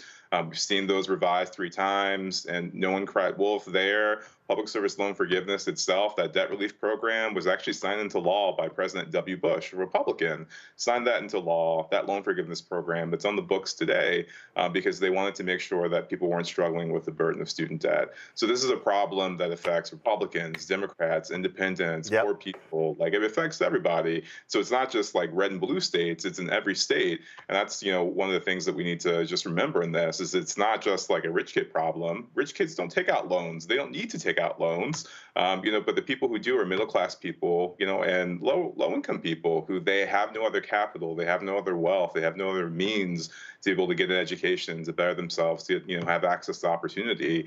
And when we do stuff like we're seeing now with the courts and taking away these relief programs, we're hurting generations of people. We're hurting this generation. We're hurting future generations of people, because people are going to question why even go to college if we don't provide the relief for them to do so. From the panel, Joe, you're first. Yeah, I'm just I'm glad that you guys, to the extent that you have been able to benefit from this program. What is the thing that you would want potential college students to know? What could we say to them collectively, people that are maybe being dissuaded because of the prospect of debt? COVID really brought this out for folks, right? When people were paying to be on campuses, and it made them rethink on some level. How do we tell our kids and everyone to continue to dream and to know that if they're as wise and prudent as they can be, faith and works will come together, and we'll still find a way to do this and get your education funded? How do we talk to them about that? I mean, I would say, please go ahead. I can just give the real world example of counseling not only our foster children, but other children in the community, and say, it's your responsibility to dream your future, and it's the community's responsibility, and everyone, your adults, your caregivers, to make sure that you have the resources and the opportunities to actually pursue that dream. And so I would say, don't be limited, right? Don't limit your dreams. Don't limit your possibility about what's possible or what you can't see. Let the community, let your caregivers, let your family, let your state and your government put together the opportunities and the resources for you to be able to accomplish that. Because we need, as was mentioned, we need teachers. We need those in the public service. We need doctors. We need those working in profits and social workers, which I hope is the next category of people, that we are really investing in to make sure that they not only get the financial support that they need in their jobs, but also the forgiveness that they need for the debt that they have taken on as well. So that is their responsibility, is to continue to dream, and it's the community's responsibility, elected officials' responsibility, their caregivers' responsibility to make sure they have the opportunity and the resources in order to make that dream a reality. Mustafa? Yeah, well, thank you all for being here. I think there's about 40 million folks who are still student loan holders. I'm curious, what would you like to see the president do next, President Biden, if given the opportunity, is reelected? I would say keep fighting, so we have the SAFE plan that got stalled yesterday, or various aspects of it. That's not the only, air in the quiver. So we have other opportunities to continue to push for student debt relief, to, lower that burden or alleviate that burden for borrowers. There are regulations that are, going to be, going into effect a little bit later, that would provide debt relief. We've got public service loan forgiveness. And the president has already been working to provide upwards of $160 billion, over $160 billion, just through what's on the books. So I would just encourage the president to keep going, to keep fighting for borrowers, and to keep moving forward with providing relief for those who need it. Joy? Yeah, I mean, I would encourage the same. Not only, as I mentioned, social workers and other categories of people that really need that relief, and then going further, as I mentioned, and not only those that we encourage to seek the education to service their community and our greater good, but then how are we making sure that they have the salary necessary to continue to raise and grow their families and invest in their communities? And some of those public service workers that we're talking about, whether they be public school teachers, social workers, firefighters, any of those, they're also suffering from low income, right? Of being able to grow families, buy houses or things of that nature. So I would encourage the president to not only continue these programs that continue to reduce debt, but what can we do to infuse more into the economies of these communities and these public servants and folks who are in our communities to make sure they have the resources necessary to continue to thrive. Randy? I'm so happy you both are here to show a real representation of who benefits from these loan forgiveness programs, because they try to put us in a negative light. I would love to ask if you think that the pushback, the vitriol against these programs is race-based in some cases. Hell yeah. No. We know that, Black people are usually carrying about 200% more in loan debt after college. It very much holds us back, the debt that we carry. So do you think that is where the vitriol comes from, this fight against these loan forgiveness programs? Absolutely. And I can just tell from my anecdotal experience of what I've been experiencing over the last 48 hours since I posted that, where there's a number of people just responding, assuming who I am, I do, right? From calling me a welfare queen to, mooching off of the system, just like my ancestors, to everything, whatever. And I was like, whoa, how do we even I didn't even say nothing about that, right? It's clearly this underlying, I think even Roland, one point someone mentioned, it was like, here's your reparations, right? As if everybody isn't eligible and this is only a race-based program. So I definitely think that has something to do with it, because you see more and more people who are celebrating publicly are people of color, because it has such a transformational impact on our income, on our families. You then also see that plus people on, for political points are pointing to people that look like us as the only recipients of this program, that they're trying to buy votes in that way. Right. Jarrett? Yeah, I would just add, I think we have to be really careful in stewarding opportunity. So we're seeing this concerted effort in forgiveness on the back end. We also have to think about opportunities for education on the front end. And so we saw the dismantling of affirmative action. We've seen the dismantling of forgiveness program that would alleviate, debt burdens, not just for Black borrowers, but in large part would support Black borrowers. So we need to make sure that we are defending opportunity for students of color, for Black borrowers, for brown borrowers, because, on both ends, we're seeing opportunity limited. And I don't think that's by accident. And I'm going to say this for the last time, well, probably won't be the last time, when the question was asked, what advice do you have for President Joe Biden? This is really for him, for Vice President Kamala Harris, and for their campaign. My God, if you're going to take advantage of a win, do it. I don't understand why, when they have rallies and other events, they don't say, before I get into my remarks, or when they are touting student loan debt relief, they haven't already identified 5 people in the audience from whatever city they're speaking in, and they say, could Jim stand up? Could Laura stand up? Could El Joy stand up? Could Angelica stand up? Y'all, these 5 people here standing up, they have collectively had $500,000 in student loan debt relief canceled.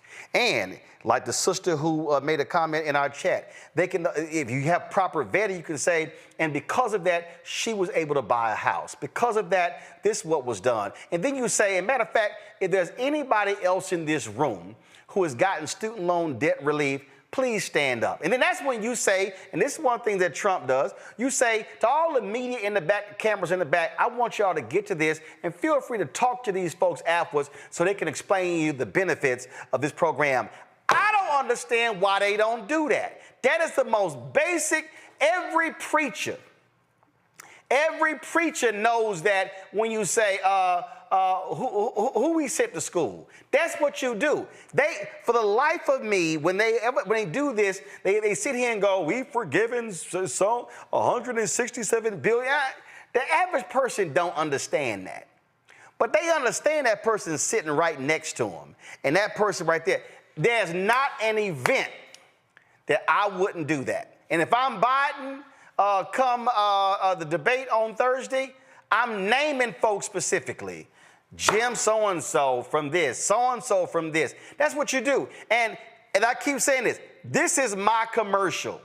This is how I would do the commercial.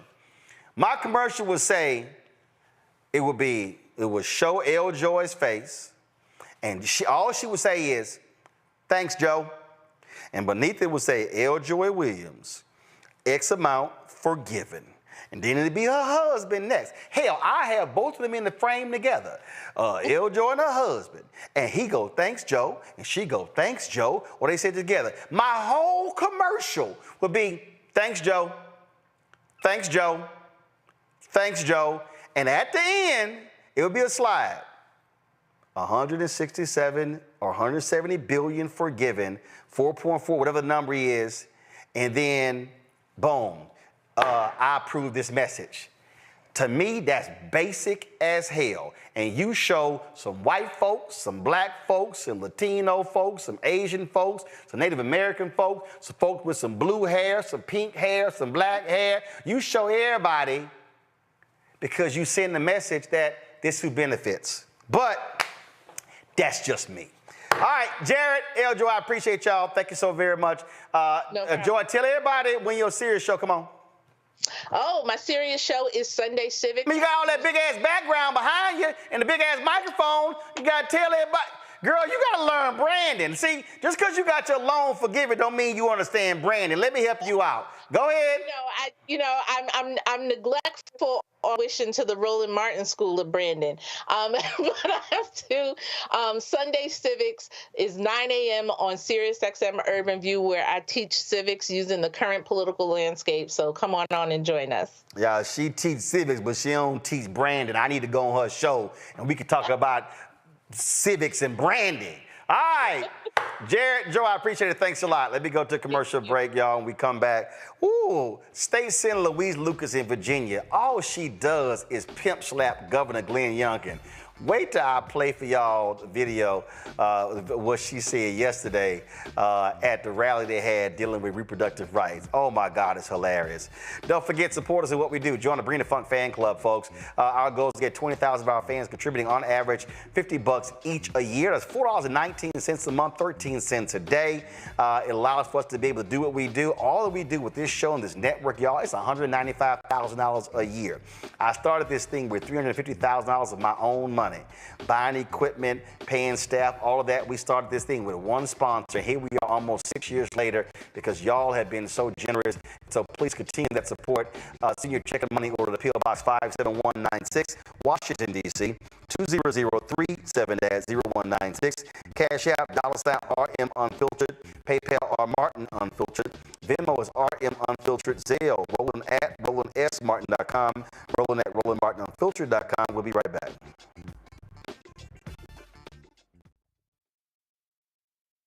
Hello, my brothers and sisters. This is Bishop William J. Barber II, co-chair of the Poor People's Campaign, a national call for moral revival, and president of Repairs of the Breach. And I'm calling on you to get everybody you know to join us on Saturday, June 29th at 10 o'clock a.m. in Washington, D.C. on Pennsylvania and 3rd for the mass Poor People's Low-Wage Workers Assembly and Moral March on Washington and to the polls, and the post effort to reach 15 million poor and low-wage infrequent voters who, if they vote, can change the outcome of our politics in this country. Our goal is to center the desires and the political policy agenda of poor and low-wage persons, along with moral religious leaders and advocates. Too often, poor and low-wage people are not talked about, even though in this country today there are 135 million poor and low-wage persons. There's not a state in this country now where poor and low-wage persons do not make up at least 30% of the electorate.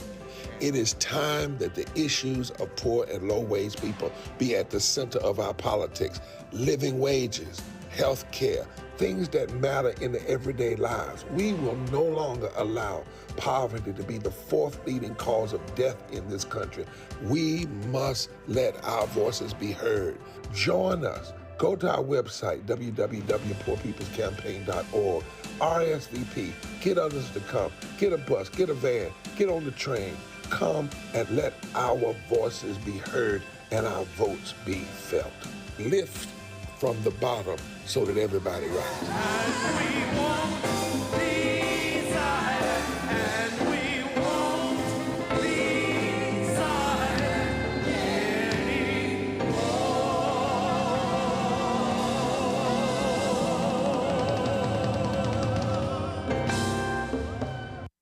Hi, I'm Jo Marie Payton, voice of Sugar Mama on Disney's Louder and Prouder, Disney Plus. And I'm with Roland Martin on Unfiltered.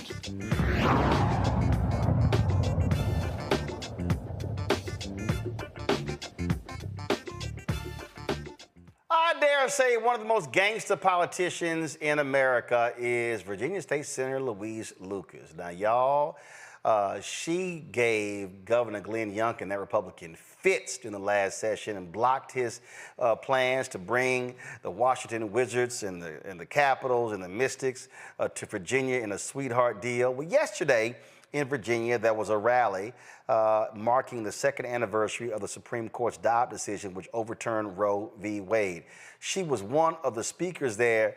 And Lord, I saw this comment and I told my team, y'all pull this comment with the quickness, because I gotta play this. Roll it. I know you're fine. Well, you all know why I'm walking with this cane. I had total knee surgery for keeping my foot up Glenn Youngkin's ass all session.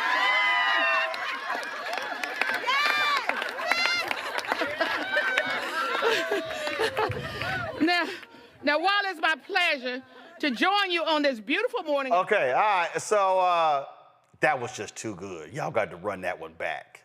I got to run that one back because Randy enjoyed that just way too much. Well, you all know why I'm walking with this cane.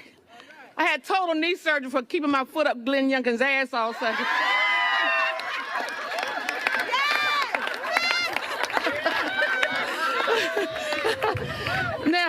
Now, while it's my pleasure to join you on this beautiful morning in the park. Randy, she is always locked and loaded to blast his ass. You gotta love Black women, man. We're just gonna keep it real. You just gotta love us. Bravo to her. Bravo to her. I mean, she's all. I mean, first of all, she's always jamming up Youngkin Mustafa, and again, he really thought that he was going to be able to run that. Matter of fact, this was a tweet that she posted. It's funny Glenn Youngkin attended the March for Life today because his bills to restrict abortion all marched right into my trash can bin. That was a tweet that she posted in 2023, right there, Mustafa. Yeah, the state senator, she's not playing with folks. And I appreciate her because she uses humor, but she also puts a spotlight on the injustices that the governor continues to do. He's one of them smooth operators. You know, he figured because he has the right words and he has that look like he just stepped off of being a vice president on TV, that he can get away with the same types of injustices that those who wear sheets often do. So I appreciate her by not only pulling that sheet off of him, but also showing how the policies that he's been trying to move forward on are actually very hurtful to so many different types of people. So I appreciate her, and I hope she continues to put that spotlight on him. Joe, this here was a meme that went around after that arena bill was killed by Senator Louise Lucas. Y'all go to my iPad at least. I love this one here. Youngkin and Leonis's $5 billion arena. Oh my God, that was just too funny. And she ain't got no problem sharing them. And matter of fact, somebody. Who is this? Somebody sent her this DM. I don't know who this is. They said, "Get off Twitter, you old hag." She said, "You get off Twitter before I call you a parole officer." I mean, again, she ain't got no problem clapping back at folk. I love it. And I'm trying to find, oh my God, the photo I'm trying to find, y'all are going to absolutely love when I find it. Because there was a photo of when Youngkin was giving his news conference, and he was complaining about the Senate. Of course, she was over appropriations, blocking the bill. And so here he was in the news conference, and in the background was Lucas standing on the steps, overlooking him, looking like this here, and just smiling. Like, I got you. Joe, that's the kind of pettiness, Joe, I love. They call me King Petty. And so I'm going to say State Senator Louise Lucas of Virginia is Queen Petty. You know, every now and then I have a case like this that makes me petty dealing with the other attorney, and I actually have one right now I'm thinking of. But, she's a real one. There's no question about it. And, the state legislature is keeping... Oh, here it is. Here's that photo right there. Here's that photo. He was talking, and she literally is standing back. Y'all, Mazoon, look at this. She look like, Yeah, she like, you actually thought... She like, you thought you were going to get this bill, and you had to deal with this black woman right here. Oh, my God, that's just too funny. She was just chilling. And you see, I don't know who it is right next to her, but both of them are smiling like, we got your ass. Right. It's sitting there with their arms folded, like me when I'm as a Laker fan at a Clipper game. You know what I mean? So, she's a real one. Well, let's be real clear. Y'all had to fire y'all coach because y'all sucked this year. But go on right ahead. See, you brought that up. You brought that up. So you made me go get the baby powder to smack your ass because y'all were awful. We did. We're in the wilderness. But go ahead. All right, finish. Find our way out. You should have finish your little point. Yeah, for sure. But, she's a real one, right? Now I'm not even focused on this anymore. But no, she's a real one. But fortunately, the state legislature is keeping them in the 21st century, keeping Virginia in the 21st century, despite what the governor's trying to do. I'm trying to find, because I know that was some other ones. But just the constant petty and what she's constantly doing, she's constantly reminding Randy, she's constantly reminding Youngkin, you might be the governor, but you still got to come through the House and the Senate. And it kills this governor to deal with the fact that it's a black Speaker of the House, first time ever, in my frat brother Don Scott, and the most powerful state senator is this Delta State Senator Louise Lucas. It killing Youngkin that his agenda has been stifled by these two bold black folks. Oh, that's why they're so against DEI, because they just mad when we get in those positions. And when we get in those positions, you have people like Senator Lucas who are courageous. She makes her points. She's not scared to fight against him. And I am sure that he is not accustomed to that. So she's funny, of course, but she's smart, and she's getting stuff done, and she's blocking him from doing things that hurt us. I'm absolutely tickled. Here was another video. I got to play this. Y'all pull the audio up. Check this out. One person should be able to determine whether or not this arena goes In through? this case, yes. Why? Because I have the prerogative to do that, and because I believe it's in the best interest of the Commonwealth not to bring that arena to the Potomac Yard on the backs of the taxpayers of the Commonwealth of Virginia. I love it because, again, so we know how power works, and so she was letting them know, hold up, y'all been having the power all these years.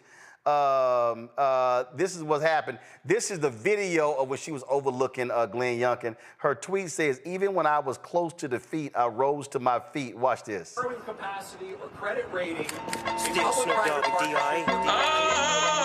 Oh, West Coast. Still doing this.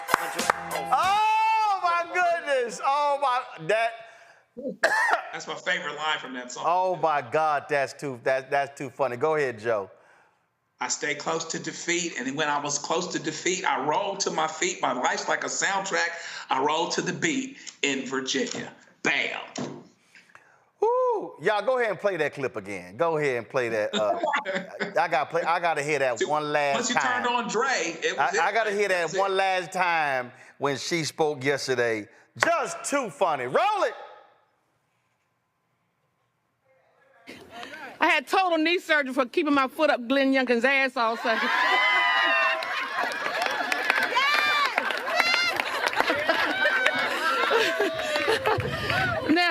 Now, while it's my pleasure to join you on this. Oh my goodness, I love my people. I love my people. Let me go to a break. I'll be right back on Roland Martin Unfiltered on the Black Star Network, where we keep both feet up a lot of folks' asses on a constant basis.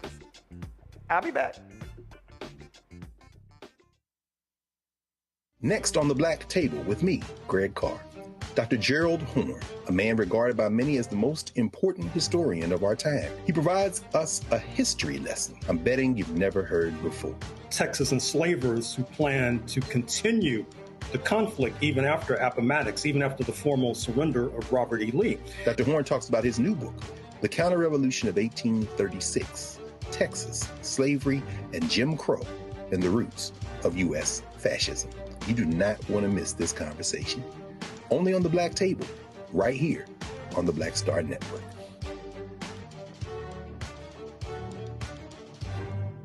On A Balanced Life, it takes a village to raise a child, and truer words have never been spoken. If you're raising a child, you know that it's a blessed challenge like no other. Even more so if your child has a disability. We'll talk to parents and our expert panelists about the best way forward for your child to help you maintain your own sanity on A Balanced Life with Dr. Jackie on Black Star Network. Hey, yo, what's up? This is Mr. Dalvin right here. What's up? This is KC. Sitting here representing the JODECI, that's Jodeci, right here on Roland Martin Unfiltered.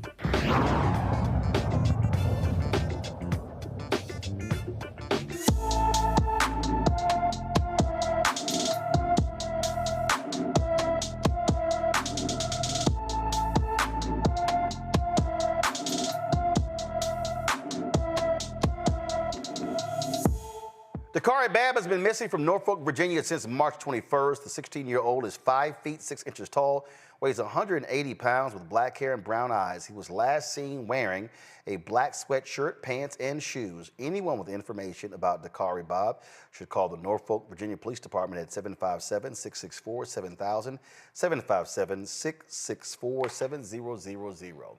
Folks, this story out of West Virginia is a true nightmare. A white couple is accused of using their black adopted children as slaves, locking them in a barn and forcing them to perform farm labor.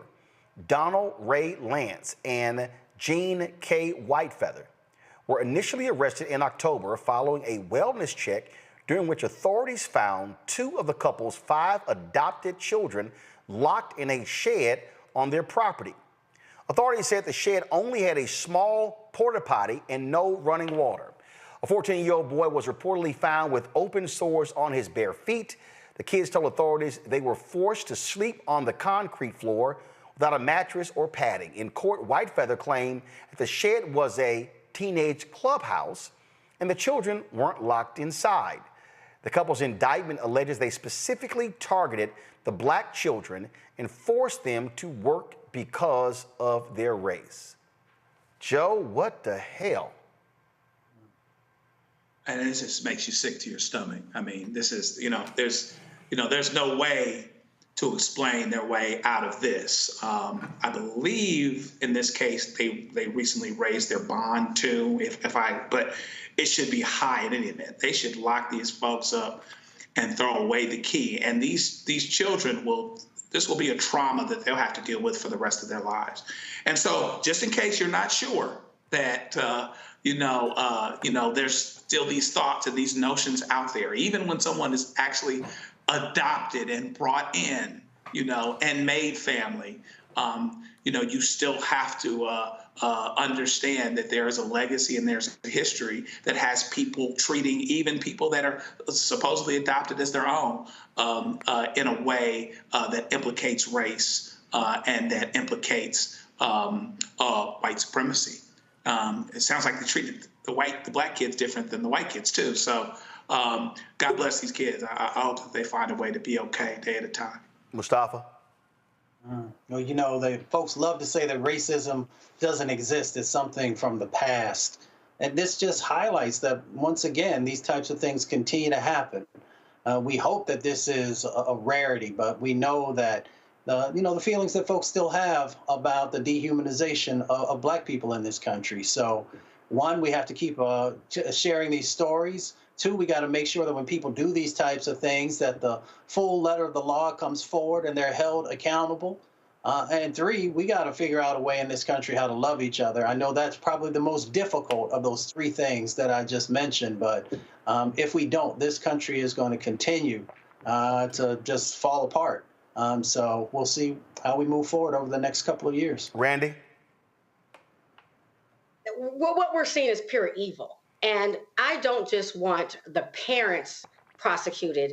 I want, where was the social worker? Where were the teachers? Now these neighbors are coming out and saying, oh, we saw them working. They were having to do farm work. Well, why in the hell did you not speak up? I mean, if I saw some kid who obviously was being abused day after day, I can't imagine just turning my back and then the police have to come and say, oh yeah, now that you mention it, I did see them out working in the fields like they were enslaved people. I mean, that is the entire system failed these children. And so, that's when I get just highly upset when our children are failed. And also, this shines a light on transracial adoption. And I have seen some cases where it's been very successful, but we have to stop ignoring the idea that race and racism exist in this country, and it's very real. So before people are permitted to adopt outside of their race, there certainly needs to be some sort of psych evaluation,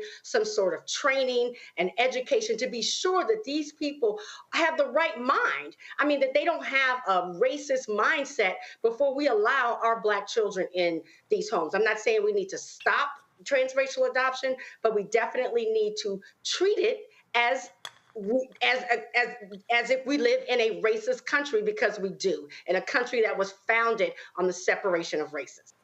Absolutely. All right, folks. One of the co-founders of Atlanta-based venture capital firm, the Phyllis Fund, is stepping down from the organization. Of course, this comes amid litigation from a conservative group alleging they racially discriminate. Ayanna Parsons, co-founder of the Phyllis Fund, who co-founded this in 2019 with Arian Simone and Keisha Knight Pulliam, was the fund's chief operating officer. Parsons told the Atlanta Journal-Constitution that the federal lawsuit against Phyllis Fund is not part of her reasoning for leaving the firm. We reached out to Ayanna to come on the show, and we're trying to get her on later this week. Also, folks, let's go to Alabama, where a former Alabama sheriff's deputy is heading to federal prison following an investigation into his use of excessive force. On Monday, Elmore County cop Blake Hicks, 33 years old, was sentenced to 29 months in prison, followed by 3 years of supervised release for violently assaulting an arrestee. According to court documents, Hicks used unreasonable force against the arrestee, identified as TQ, by punching and kicking them while they were handcuffed to the ground. The victim suffered a broken cheekbone, concussion, and lacerations from Hicks' assault. This right here, Joe, is another example I keep talking about of a Department of Justice that holds police officers accountable. Right. I mean, it's huge, and it makes a big difference when you have a Justice Department that will seek out these prosecutions and not just look the other way while these things occur. Seems like we've seen a lot of these lately, and I appreciate the fact that that has been happening because that's what needs to happen. This is still out here. Inmates are still being treated a certain way when they do have rights. You can't write them off because they're inmates. They do have rights. They do have constitutional rights, and you can't ignore them. And you have to applaud a Justice Department that seeks to make sure those rights aren't ignored. I still don't understand, Mustafa, why the administration does not talk about the level of accountability. Stop being scared of these white conservatives calling you soft on crime. I have yet to hear one time White House Press Secretary Karine Jean-Pierre talk about the great work from the White House podium of the Civil Rights Division of the Department of Justice. I mean, damn, cop after cop, warden after warden, jailer after jailer. I'm like, if they didn't even talk about holding the Phoenix Police Department with their patterns and practice investigation, we talk more about this stuff than they do. Yeah, I mean, missed opportunities. They have, these chances to actually highlight for people who have had to deal with an unjust, legal system, that there's somebody who actually is paying attention and moving forward on actions to try and eliminate, some of these individuals and organizations that have continued to just do nefarious types of things. Now, I don't know if they continue to chase that mythical voter and hoping that if they don't talk about these issues that somehow, the white male voter who's never voted for Democrats might be convinced to do so. But, if that's the case, then you have really you're just so far off the mark. So one, they've been doing great work. Two, it should be highlighted. And three, if you don't, you're missing an opportunity to help people to know that not only do you care, but you're doing something about it.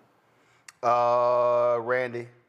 Mustafa hit the nail on the head. I do believe that oftentimes the Democrats are scared to highlight what we're doing that's right for people that some people think are wrong. And we're not going to have those people on our team anyway. So we need to start highlighting what we're doing behind the scenes and put it up on stage and say, this is what we're doing and we're fighting for every man. Absolutely. And so for folks to understand, this is the who was attacked wasn't a black family. It was a white inmate. Let's see if I can pull this up here. Because it was Tristan Quinn. Give me 1 second. Let me pull this up. Tristan Quinn speaks to the media, the law office of McPhillips, Scheinbaum, and Montgomery. So this is the inmate. He was the one who was beaten by the cop, and so again, a white inmate. So these are the things that we see. I was trying to actually, and it was a white sheriff who actually did the beating here. And so, these are the things that we see happen all the time. And so, again, I don't understand why why this administration doesn't focus on this. Because a Kentucky man will spend 1 year and 1 day in prison after pleading guilty to committing a federal hate crime. 24-year-old Brian Adams confessed to threatening a fifth grade student over Zoom in October 2020. The Department of Justice sued Adams, said Adams hurled racial slurs towards students and teachers. He threatened to hang them by a tree. After serving his prison sentence, Adams must complete 1 year of supervised release in the District of Eastern Louisiana. Same thing. I keep talking about it. Okay, we know from the FBI report, Joe, that hate crimes is on the increase. African Americans, highest group. This is the DOJ holding folks accountable. We've done numerous other stories of them getting guilty pleas for folks committing hate crimes. And the numbers let you know that this is still a problem. The numbers are going up, okay? There's a political climate that seems to facilitate it. There will always be people that will benefit from being divisive, et cetera. But what we've seen are more people that feel that they're justified, that they have a righteous indignation in terms of treating people, others, a certain way. And so this is what you have. He probably felt justified in doing what he was doing. He certainly probably didn't think he'd go to jail related to it. And so that's why it's important for folks like this to be prosecuted, for us to have our eyes open and our ears open about the reality of these particular situations. And hate crimes should not be, hate crime language, hateful language should not be allowed in threats under circumstances like these. And hopefully that will happen less, but the beginning point of it happening less is making sure it's prosecuted when it does happen. And of course, what he did here, Randy, he hacked into that particular Zoom to hurl these racial epithets. Oh, yeah, he made efforts to be hateful, but I'm glad that his butt got caught. And I'm glad that people are reporting it. I mean, I think there's another, we need to talk about not just that, yes, we are holding people accountable, but I believe that we are now more outspoken when it happens. At one time, we used to just tell ourselves, be strong. I tell people, tell it. Tell it, let people know so people will stop, because people don't stop things because they have a change of heart. But if it starts to inconvenience them or they suffer in some way, they will think twice about harming us. And again, these were fifth graders, Mustafa. Yes. Mm-hmm.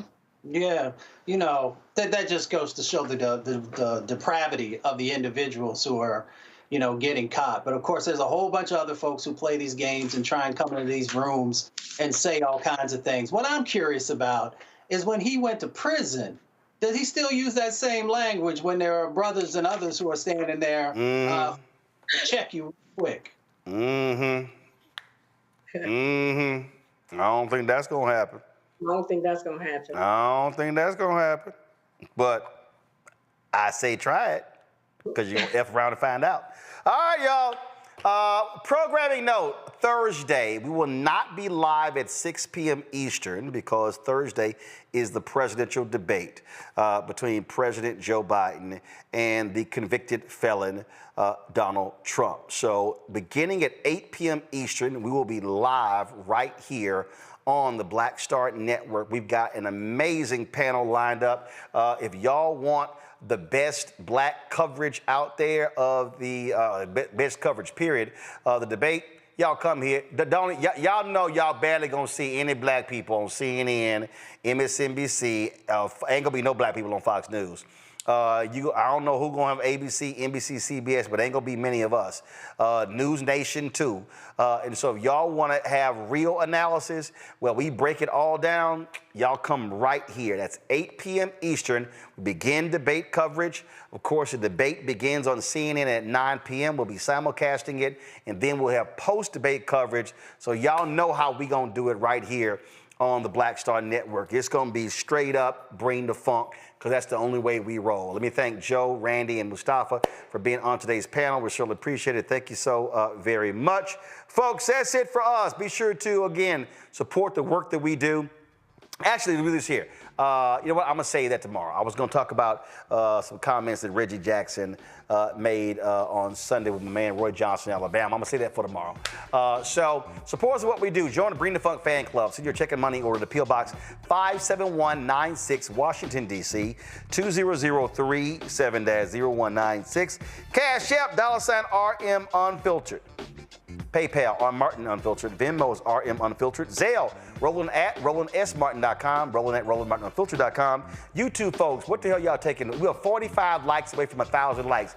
Can y'all hurry the hell up and hit the damn button? It ain't that hard. Come on, get moving before I go off. Also, download the Black Star Network app. Apple phone, Android phone, Apple TV, Android TV, Roku, Amazon Fire TV, Xbox One, Samsung Smart TV. And of course, be sure to get a copy of my book, White Fear, How the Browning of America is Making White Folks Lose Their Minds, available at bookstores nationwide.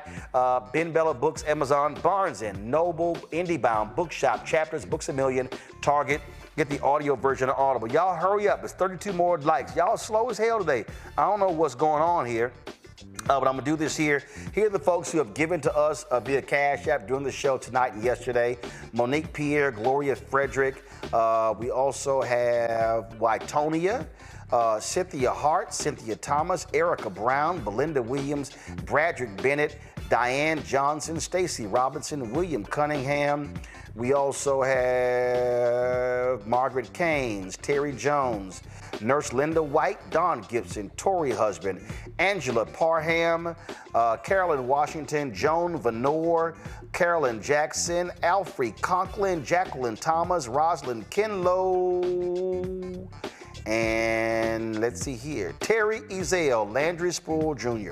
I appreciate all of y'all supporting us on the Black Star Network. Then I'll see y'all tomorrow.